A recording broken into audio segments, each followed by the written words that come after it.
So I reiterate here, the bill is dead. The story of this great city is about the years before this night. We are great! Hey, what's up? This is Ho Ho Hong Kong. I am Andy Curtin. I'm here with Vivek Mahbubani. Wow. I'm never getting it wrong now. You're in a good mood today? No. Okay. Okay. All right. I was The opposite. I say it the wrong way when I'm in a good mood. Oh, okay. Yeah. Uh-oh. Yeah, where do people find you online? At Funny Vivek, sometimes with letter M, sometimes without. Just try. They're both me. Yeah, there's no other Viveks out there. That's it. No You're other getting funny one. Viveks. There are Yeah. many Viveks, but not the funny one. Right. But you've watched that. They must all hate you because they Google themselves and it's just you. Yeah, it's really annoying. And I would know that because I Google myself. Yeah, I Every day is had a battle for a few years when I started doing comedy with some schmuck selling. I thought maybe some furniture company is like, hey, that's our curtain. Oh, there was a bit of that. Yeah, some of that. I've watched them all. I got the first 2 pages. I want to wonder, now. like, when you Google image search your name, do we get curtains more or do we get you more? You got to. If you put Andy in there, you'll get me. Okay. All right. I'll leave it at that. Well, that's an. We'll reveal the answer to our Patreon subscribers. On that note, if you are enjoying the podcast, hit subscribe. And we have a Patreon account at patreon.com/hohopod that is pretty amazing at the moment if you want to check it out. We release bonus episodes every Thursday and lots of other stuff. Now, our guest today, also a podcaster from the In the Changing Room podcast, which is all about women in sport, interviewing a wide variety of women involved in sport, from Olympic athletes to business owners to mums. Cissy Radford, thanks for coming in today. Hey guys, thanks so much. I also have a strange name. Sissy is a weird one. Pretty normal compared to most of the people we have on. Oh, really? Yeah, we got some interesting people at comedy shows. We've got comedians who are like, my full name, don't say my full name, just call me Chu. It's like, yeah. Oh, yeah. What's up with It's that? like, his name is Andrew Chu, but he was like, call me Chu. I'm like... or Ha Chu. Yeah, which hi Chu. is- I'm like...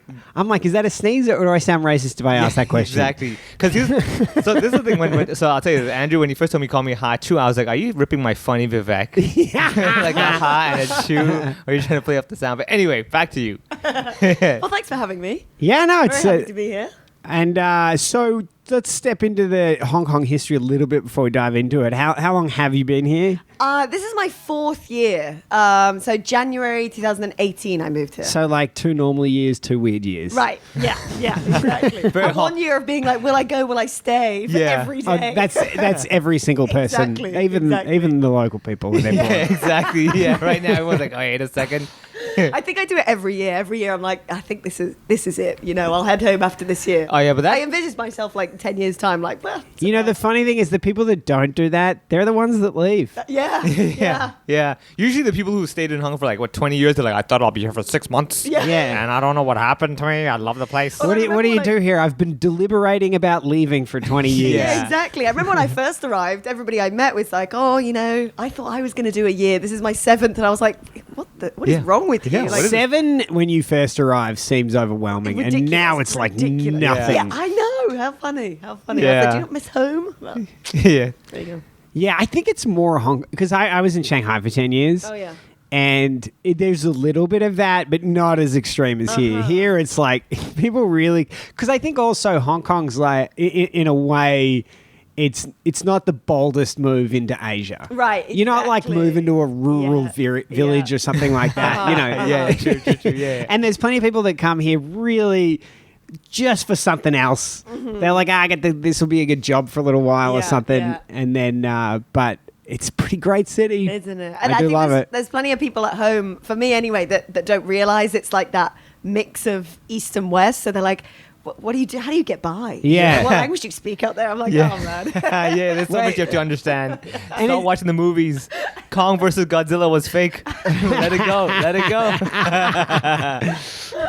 Was it? Oh, well, the characters on the billboards were, but anyway. And the other funny thing is there's so much negative stuff in the news right now. Right, And yeah. people like, how are you there? I'm like, you know, it's still great on the ground, right? Yeah. Like, Yeah. Well, I found it really hard last year, like January, February, March, when COVID was a real thing here, but like not at home. Yeah. And everyone was like, oh my gosh, like what are you living through? Like, this must be awful. I was like, it's actually like, it's kind of fine. Yeah, like, I yeah. just gotta go to the gym. Yeah. Yeah. kind of And okay. then 3 weeks later, How's your burning down city? Oh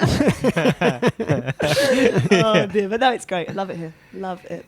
Yeah, but let me ask you this: when you first got to Hong Kong, did you feel like I want to integrate into society? I want to learn the language. I want to try everything that's local, or were you the type like take it easy, slow down? Maybe if I encounter something local, I'll try it out. Honestly, probably more the second one. When I first came, so I was working for a language center, and In where?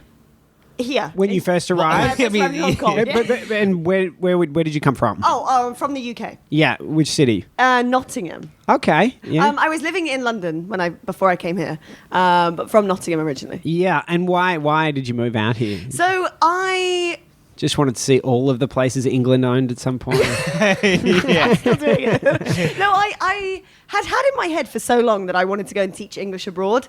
So I just teach TEFL English, right? Like And I'm you not, teach French as well, right? I do, yeah. So that's my degree. So I had in my head for so long, I'm going to go and teach English somewhere. I think in my head I thought I was going to be like in a little shack village school. With the blackboard. Like some little poor town. Yeah. Like, Let me draw Microsoft coming Word in on the to teach- blackboard for you. Exactly. Yeah. I've arrived Exactly. with knowledge and the fruits of the future. No, exactly. So I did my TEFL in Thailand and was fully intending to stay in Thailand, be there. And then as I was doing my TEFL, I got this message from a girl I went to school with, like in the town I'm from in Nottingham, to say, hey, saw you doing your TEFL. I manage a language center in Hong Kong. Do you fancy coming? And she sent me some details of the job. I had a quick Google of Hong Kong. I did a conversion of the salary in Hong Kong dollars to pounds and was like, sign me up. Yeah. And so when I arrived, the company I worked for, they put you in a flat with other teachers from the company. So it was super easy at the start, but it meant that both of those girls were also from the UK. So I'd say for my first year, it was like I was in England, really, to be honest. So go to work, stay in the flat, back in the UK. Yeah, like it was so easy. I didn't have to look for a flat myself. I didn't have to sort any of that out. But it definitely... God, this is like the polar opposite to my experience. Really? Really? It took me a year, I'd say, before. Joining the football team is when I sort of first met, like, local girls. And, there was a couple of local admins at the centre I worked at, but really, I was not. But usually, like, the admins just go straight to the point, like, oh, this is your class, this is what you do, and that's it, right? Yeah. Well, they're so to the point in everything, to the point where they're like, why do you wear your hair like that? Why are you wearing trousers? Oh, yeah, full on, You yeah. look like a boy. It's not the politeness issue, it's the lack of vocabulary. I want to be like, hey, just really curious, want to ask you a question, but like, I don't know any of those words, so why That's hair? a really good point. That's a good point, John yeah. Buckman, who we had, the coffee guy, was saying that it's sometimes so much easier to communicate with the people that they engage here because with a limitation on the language, they have no choice but to be as clear as possible. Oh, yeah. I checked out the episode. It's very interesting. It's very true because, like, that's also very Cantonese as well. Cantonese is such a straightforward, to-the-point language. Yeah. So it kind of makes sense. I just translate what I'm thinking, and the point is, why is your hair like that? It's like, that's what I'm saying. Like, I don't see the rudeness in In the brain, Cantonese. you're like, why are you fat? Exactly. Straight up. It's like, I mean, there's no, hey, I just wanted to be asking you a few questions out of curiosity. It's like, why fat? Why? Why not thin? It's like, okay, let's leave it at that. Why not thin? Why not thin? I'm thin. Am I? Why did you am choose fat? Why aren't you answering me? I checked the dictionary. It literally is word for word. I have a voice-sounding dictionary. That's what it says. Why are you crying? Did I say it wrong? Did I pronounce fat wrong? Yeah, It's fat, exactly. right? You're fat. Yeah, why are you fat? Is the focus more on you, better? Why are you fat? Yeah. Raise the tone so it's a question, not an exclamation.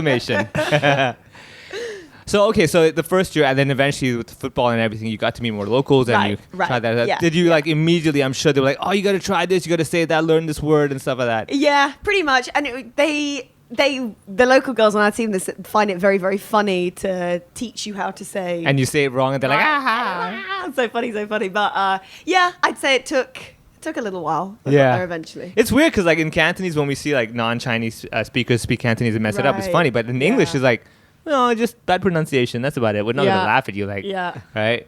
When I used to do stand up in Mandarin, if I said the wrong word, I'd often get a big laugh from the crowd, and the Yeah. Chinese comics are like, "Fuck that, we have to write jokes." you know? Yeah. You just have to say the punchline badly. They're like, I'm getting a pause break because I couldn't pronounce fat properly, and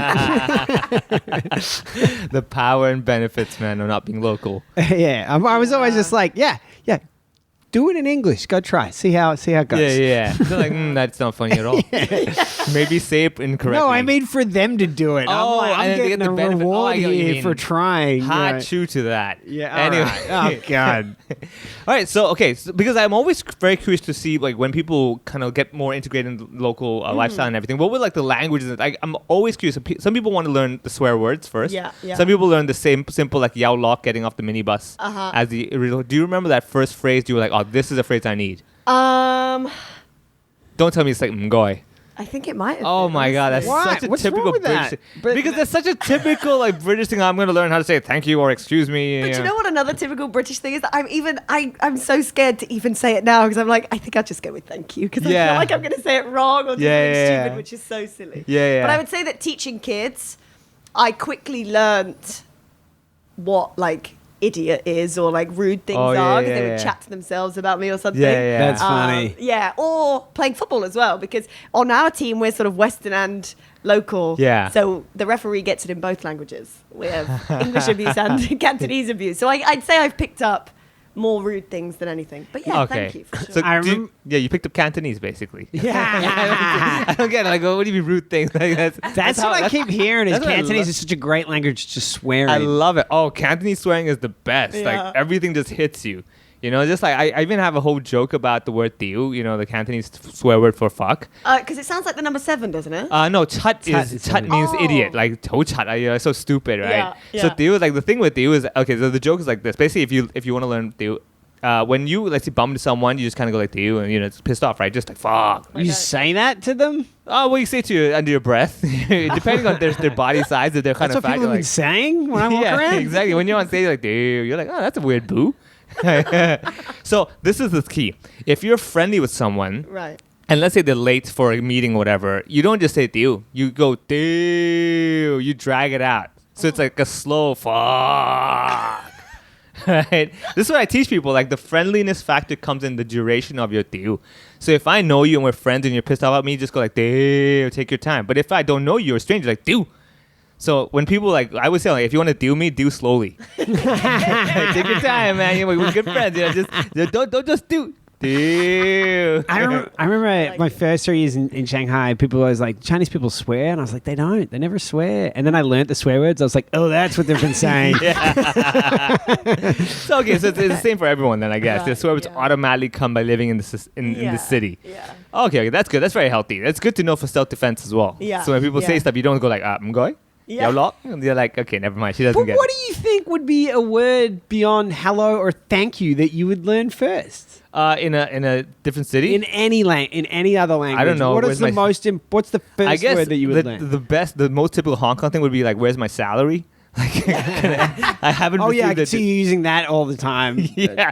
Well, it depends on who you're interacting. If you're a really good businessman, then pretty much everybody. Right? Yeah. That's your goal. It's like, where's my money? I learnt my address in Chinese pretty quickly. Nice. But Oh, my yeah. address sounds a lot like Happy New Year, Chinese New Year. Really? So sometimes I get in a taxi and say, Kong Hei Fat Choi, and then Yeah. look around like, what are you? and then sometimes I'd try and say Happy New Year to my admin, and I'd read my address. And it Yeah. was very confusing, the two of them. But That works. definitely address. I nailed that. Yeah, Needed that one. that's pretty. Actually, Yeah, that might that's have been the important. first one that you Yeah, said. there you, okay, Yeah. I think you win with that one. The Yeah, address would be address. more important than even salary. Yeah. So, has sport always been a massive thing for you?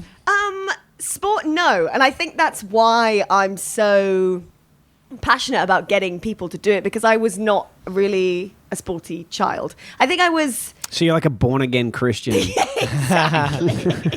My uni initiations were like my baptism. Dunked into it, the yeah. Gatorade or something. But I was, no, I wasn't very sporty growing up or as a teenager. I sort of was like very young, but then stopped, didn't really think there was much going on for a girl to play. Was it Do you good, think gender played a role in that? Yeah, I'd say. Like, I played, we had like a primary school football team, and I loved it. And then we went to I went to secondary school and there wasn't. And I'm sure that, if I'd had expressed to my parents I'd really like to play, they would have found me a team. But in my sort of 10-year-old world, there wasn't a team and there wasn't really a place. And we had like quite horrific, it's a bit exaggerated, but some like sports day incidents, right, where they would have to have one girl on a team of something. And I would usually be the girl and it would be super embarrassing if we'd lose. And I was like, I hate sport, never again. Yeah. And then I did a lot of dance growing up and I did a lot of like drama and musical theatre and stuff. I was quite performy. And then when I went to uni, my dad was like, join a team, that'll be great. And I was like, okay. So I walked around the sports like fair, I guess, in the first week of uni. And saw the football team and was like, well, we could. Oh, okay. Give it a go. They seem fun. What attracted about it? Like, well, this is a nice looking ball. It's like, black and white and it's got a little pattern on it. No, come on, it's the outfits.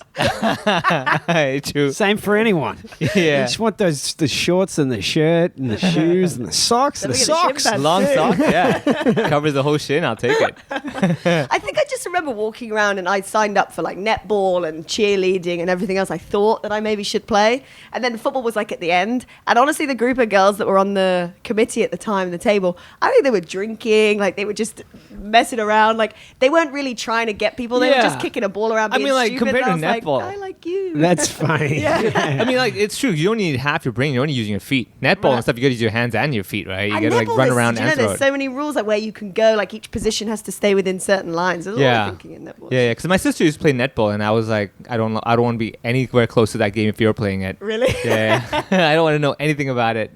Netball is like in England what girls do in PE at school. So they're usually split, the girls and the We boys. did. I did it in primary school. Oh, really? They made us do it. Yeah, I mean, they made us do it. It was fun, Yeah, but yeah, like yeah. that was one of the things that we would do on rotation. Yeah. We would always do netball or hockey, like a field hockey or something. Ah. And then the boys would go and do boy games. Field Yeah. hockey can be pretty rough. Field hockey's terrifying. Really scary. Those balls are rock hard. Yeah.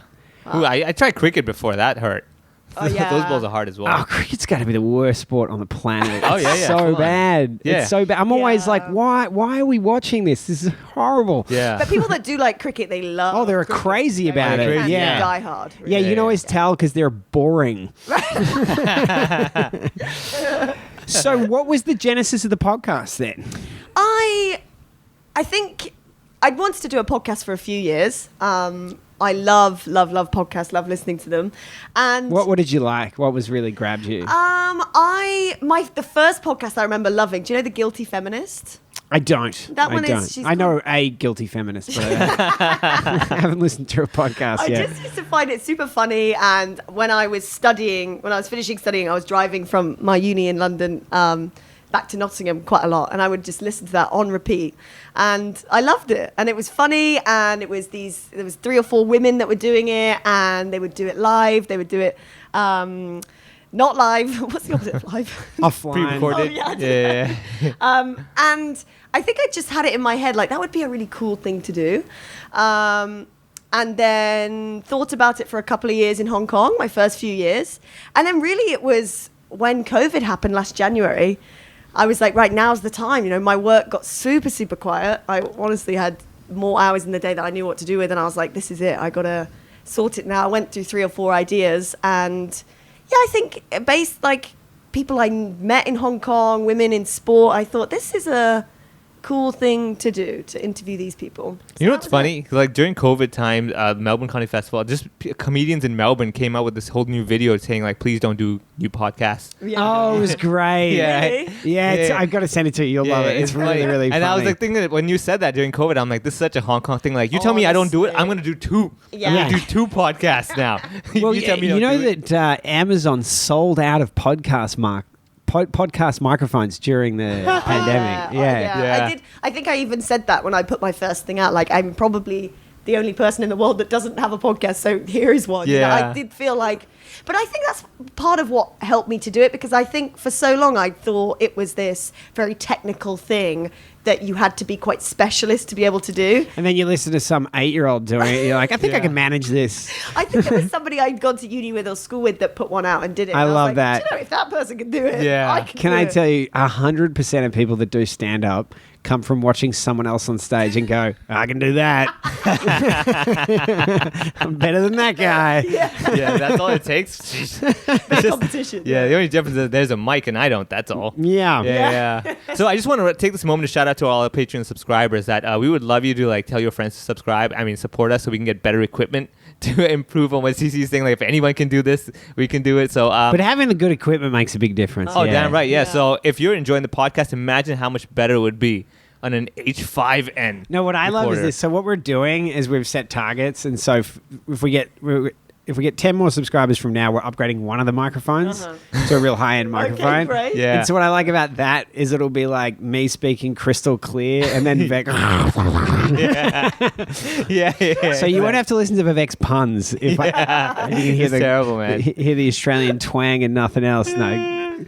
Yeah. My first few episodes that I did, my first 3 were with friends of mine. Yeah. Which is a good way to do it. Yeah, it helped, but I did it in my bedroom. I found like these. I made a den basically, right? Of like Oh, my yeah, duvet cloth and or covers whatever. and Yeah, stuff. yeah. And then I was Wait, you're recording- doing it under the blanket? Yep. Oh my god, that's amazing! And then I was telling one of the girls, I was like, "Oh, do you know, my next episode, I'm interviewing Camille Chang. She's an Olympic swimmer, right? She's quite Hong Kong famous. And I had she to was get her like, under "You're the not bringing blanket." her in here, are you?" I was like, "I think so." She's like, you cannot bring an Olympian into your bedroom. Have you ever met her before? No. But I think it's a little bit weird if you bring her into your room. So I was Yeah. like, "Shit, okay." Yeah, just make sure you fart before you get under the blanket with her. That's gonna be an awkward podcast. I found this other place to do it, but honestly, the bedroom den, the audio sounded better than the other place. Yeah, honestly. that's often the case. I Yeah. mean, at the end of the day, small spaces that you can have in your house can work super Yeah, well if yeah, they're right, and then yeah. bigger spaces that look beautiful can be terrible. It's hard in Hong Kong because nowhere has a carpet, right? It's all. Oh, yeah. Hard I remember floor, I did so- this. One of my favorite podcasts I ever did with the one in Shanghai was with the guy. You guys probably don't know, but there's a place called Xintiandi that's like one of the legendary tourist spots and like an awesome place to go and see. And he was the architect for the whole thing. And he's like, come record in my studio. It's quiet and everything like that. But it was huge, tall ceilings and concrete walls. And it just sounded like it was echoing the whole way through. Like, I can't listen to it Yeah. now. And yeah, it gets super frustrating. But there's a point at which you're doing it when you feel like you know everyone that's listening to it, Yeah, right? yeah, and yeah, then yeah. there's a point where you're like, oh, I don't know that person. Yeah. And they're telling me they love it. Like, I know. how great is that? Yeah, it's a nice feeling. It is. I remember, I've had people that have known a guest. And they've They've put found it something that on way. their Instagram, right? Oh, listening to this. But then a few weeks later, when it's not their friend, they're still listening, and it's like, oh, that's so nice. Yeah. It's so nice. Yeah, we had one of our guests that I think was one of the hardest we had bring on, who became like a Patreon listener, which was just Oh, amazing. it's so motivating. Yeah. when you get a situation like that. And so we did the Hong Kong Spoken Word Festival, and Cissy had a great podcast, and most of the people were there for you. And not only that, but they wanted everyone to know that they were there for you. Like, Oh, like wow. if someone said a word that sounded like Cissy, you're like, woo! That's why we're here. Yeah. We're here for that. You know? Yeah. They were discussing or something. I'm going to go see. Oh, she's a CEO. Oh, yes. And I'm there with Muhammad. He's like, how many people are here for us? I'm like, none. yeah, let it go. No, I shouldn't say that because a couple of people were. Peter and Sue House came. Well, Sue House probably didn't come up for us, but we did have a couple of people there.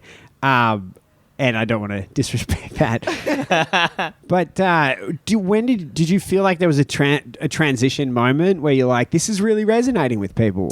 I think going from season 1 to season 2, right? Because season 1 was kind of people that were already in my network, right? So maybe I wasn't friends with them, but I was one person away from them. So I sort of knew of them. Yeah. Whereas season 2, I was approaching people I'd never met. I didn't really have any connection with, so I was really just DMing them. Yeah. And a few of them were replying, "Oh yeah, I've heard of your podcast, or I've seen it, or I've been listening to this."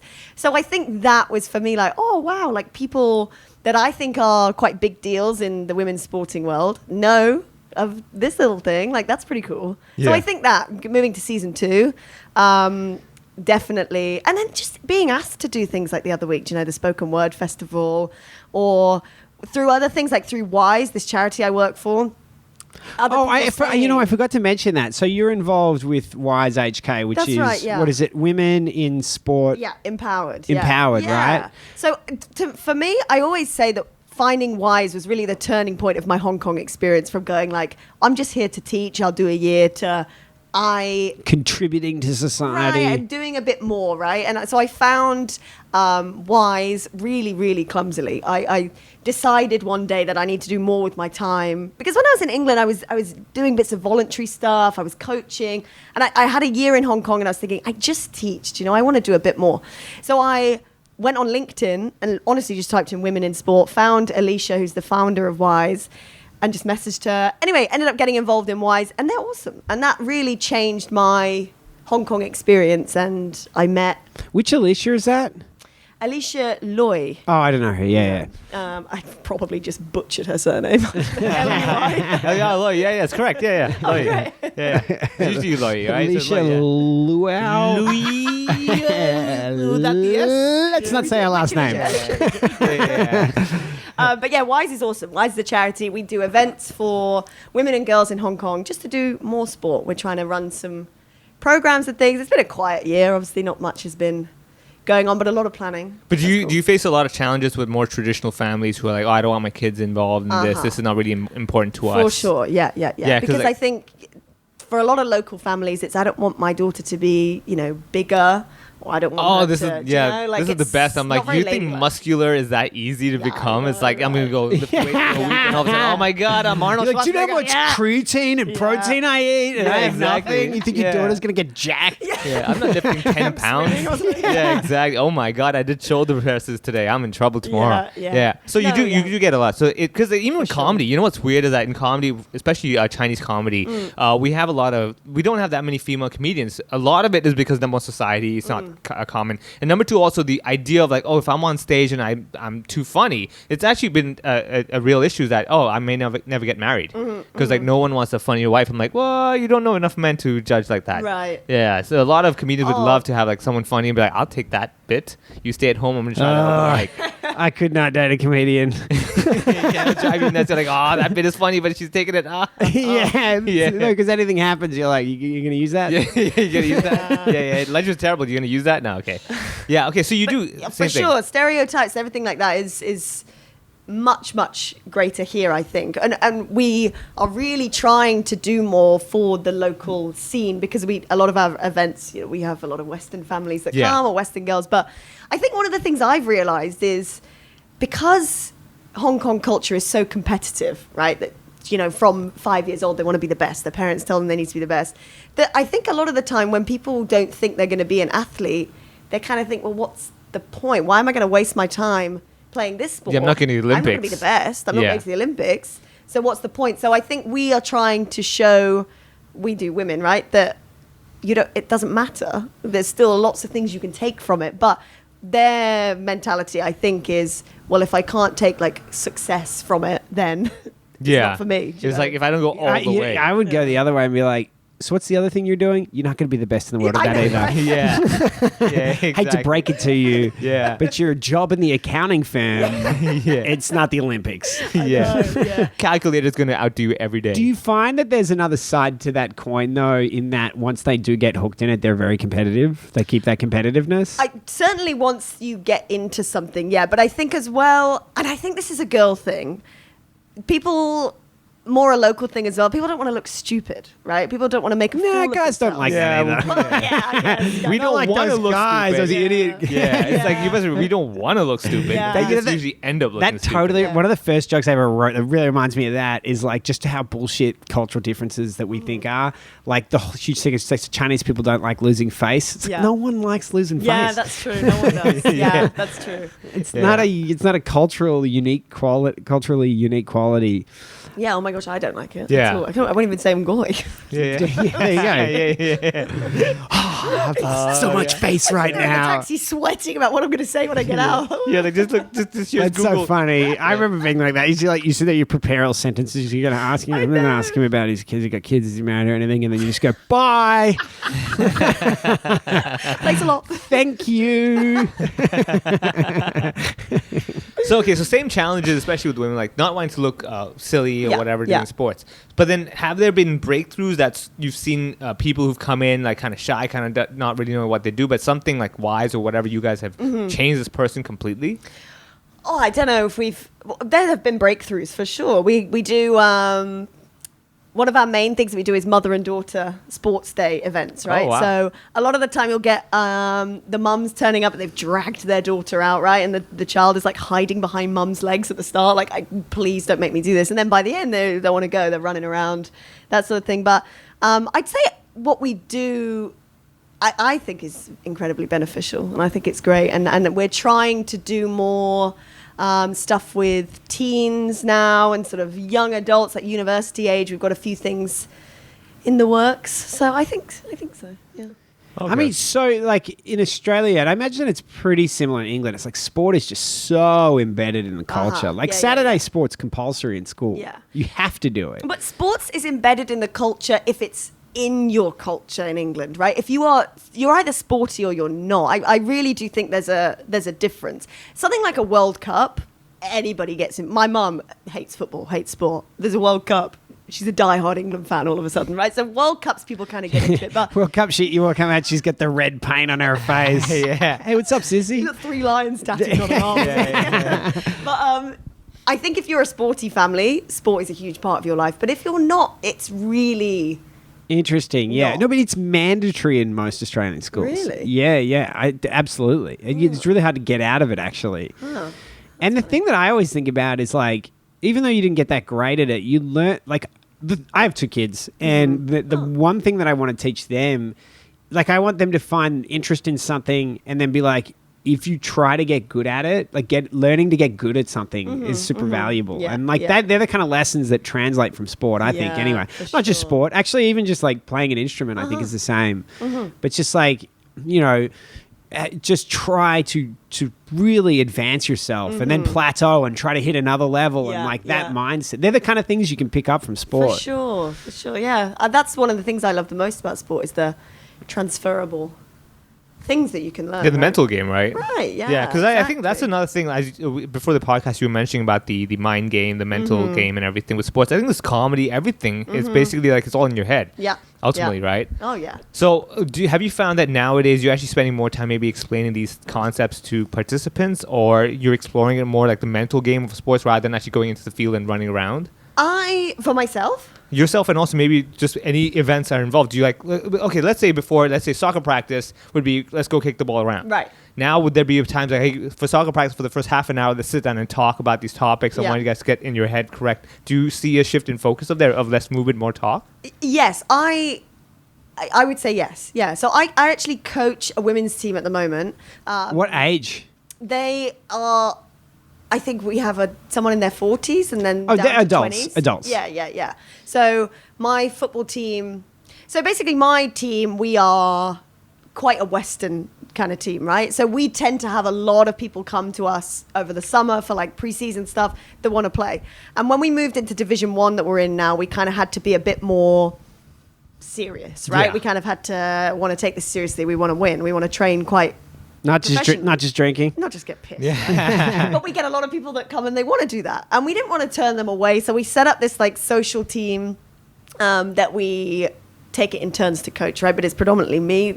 I'm kind of the one that wants to do this. It kind of keeps them doing it. And we played a friendly game on Wednesday. These girls have only been training on and off over the last year, right? And, you know, they're okay. We're getting there. But we played a friendly against our club's under 18 teams. There were these 16, 17-year-olds. And all the girls, they turned out. They're so excited. And I sat them down before and I said, listen, we're not going to win this game. But here's what we're going to try and do in this game, okay? So however many times... Great the ball goes in coaching, the net. I was just Sissy. saying, like first kind of like, look, zero expectations. Look, you guys suck, all right? but we're gonna enjoy sucking. Just try to limit how stupid you look when you lose. Yeah. At, Damage limiting. at the end of the whole motivation speech, you're like, I'm going. Yeah, they were all so excited. But I was just like, thank we're him at going the to end. this. That's all I want you to do. Just say, I'm going and know your address. That's all you have to do today. All right. But really, you know, I said, you know, these guys, they're 16 years old. They But they're like elite, rapid. elite 16-year-olds, Right, right? they're good, and And are they just a local team, or what are they? the 16-year-olds. Yeah. They're a mix. They're some local, but mainly sort of international school kids. But our women, I said, none of us have ever played a match. Well, none of you have ever played a match of football before. But what I really want us to try and do, this is the sort of level, I want us to try and connect 3 passes together, and then that would be great. They only lost 4-0. Gamification, basically. Right, yeah. Have some targets that they're trying to achieve instead of the whole game winning. Exactly. Yeah. Okay. But the mental game is huge. I think since I've taken more of an interest in it, I've noticed its power more in the last couple of years. I'd say. Okay. Yeah. Like, what about trash talking? Like, when it comes to sports and any sort of competition, I love trash talking. Yeah. Like, That's why you like cricket. exactly. I'm like, your ball sucks. Anyway, so trash talking, is that a thing that happens naturally, or people are just quite polite in general? Okay, so I went to watch a men's game yesterday at football club, and I forgot the level of trash talking in a guys' game compared to Oh I my think girls are God. so polite compared to the guys. But I'd say there's quite a bit. Yeah. I would say a few players. It's a person thing, really. Like, some people are a bit more like they can give a bit of shit to people. Yeah. Because like it's Women really, are better at it, though. They don't need to say as much. They're, Yeah, good. they They're look better at at you. finding insecurities. Yeah. Guys will be like, you're stupid. Yeah. Women are like, nice eyebrows. Yeah. I wouldn't do it that way. It's like, okay. I'll never play again. Because like I when you talk about sports psychology, it actually translates a lot to even comedy. Yeah. The idea that you're in that position at clutch moment, in the last shot of the game, can you make it? Do you doubt yourself? Yeah. And because I read books like Michael Jordan, all the classics and everything. Oh, and he's the king of trash talk. Yeah, he's the king of trash talk, and like he thrives on the fact that when you trash talk me, I will raise my game to another level. Oh, yeah. That competitive. Have you spirit. you've seen the documentary, right? Oh yeah, the Have you yeah, seen yeah. that, The Last the, Dance? The Chicago, yeah. Yes, I have. Yeah, so there was that, and also there was some books some books talking about sports psychology, like guys like Kobe Bryant and everything. He was talking about how when everyone else is playing checkers, I'm playing chess. Like he's telling everyone that I'm at a different level. I'm not even competing with you guys. You're not even anywhere And they're close like, to no, where I you're am." playing the wrong game. Yeah, exactly. The rules are not the same. It's They're just- playing basketball. I'm playing squash. Yeah, exactly. You're like, but it doesn't work that way. Why do you have a racket? They're different It doesn't- rules, Yeah, buddy. you can't hit us with a racket. I'm not the ball. So, what I'm saying is that the sports psychology translation you did mention as well with real life. Have you seen other things transform? For example, someone coming in lack of confidence or couldn't really find a career development, and after a year just working in sports, and this suddenly like they found their way. Because like for me, the mental game is really big with sports. Like I go to the gym, but it's not really like so much like I want to lift something heavy. Sure. But it's more that mental game of 1 hour discipline of like I'm not going to stop halfway because I'm tired. There's no giving up.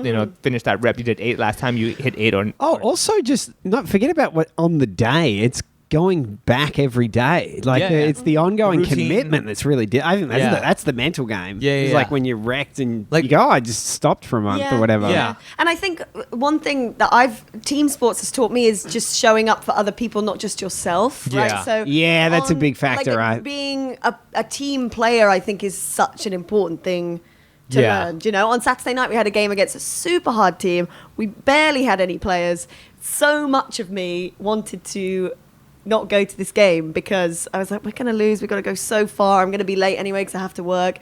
But I think having a conversation with yourself to say, show up for them. It doesn't matter if you lose. Show up for them. Even if you don't even get on the pitch, right? You're there for them. Put your kits on. Stand with them. Like, I think that is one of the key things. Just not being a individual. Okay, yeah, because sports psychology is good, but then it doesn't translate 100% to comedy because I don't want a comedian coming to a show like I'm just going to show up for you. Right. Yeah. I know I'm going to bomb on stage, but I'm still doing my set. I'm like, no, But don't do that. also, but we're also in a way not on the same team. Yeah, in we're a not. way. Yeah, we're doing the whole game They all want to together. beat each other. Yeah, in a way you want to beat each other, but Yeah. at the same you're the whole game is only successful when everyone does their best. Yeah. But then you also kind of want to do better than the next person. So Yeah. You it's want like everyone else to do well, Right, and then yeah. you want to do better than Yeah, them. exactly. Yeah. Especially if you're not the headliner. Oh, that's the best. Yeah, I feeling. love Like, burying the the guy headliner. behind me needs to be buried in my set. I have such a lot of admiration for you guys getting up and doing that. I think that's terrifying. Oh no, getting up and having to kick a ball around, I admire that much more. I'm like, Really? why would I- it's a lot easier. yeah. Because the thing for me is doing comedy. I'm just I go up there and just talk. Okay, I mean, Yeah, I you do just have the- to have no shame. That's the problem. Yeah, you're that's the bringing difference. too much Yeah. equipment to the the field. technique of coordination is not really there. Right. You see a lot of comedians who can't even stand straight. But yeah, So do you have any? That's true. Yeah, that's really that's nasty. very wrong. If you know the inside joke anyway. So what do you feel has been like the best thing that's come out of the podcast for you? What's been the best thing? It's really the people I've met has been amazing, and I'd say I have a really good set of connections now. And what's great about Hong Kong is that once you know one person, you know another 5, right? So just hooking up a really, really good network. I think as well, I've learned so much about women in sport. I'd say this time last year, I knew a bit about the sort of inequalities and the struggles, but really I've learned such a lot from every guest I've had. They're super, super knowledgeable. So I think that, and just knowing more people, knowing things, I guess. And what do you think is the secret sauce for in the changing room? Why do you think it works? What is it? What are you doing differently? I think it's a different kind of sports podcast, I think, because I am very honest about the fact that I'm actually not a great footballer and I don't know that much about football. Like, sometimes when you talk to people, guys mainly, right, British guys, oh, you play football, oh, what do you think about this in the Premier League? I'm like, I haven't got a fucking clue. Like, I don't really know. I just really like sport and I like who it makes me. And I'm very honest about that and say, I'm not that good at football, honestly. I just love it.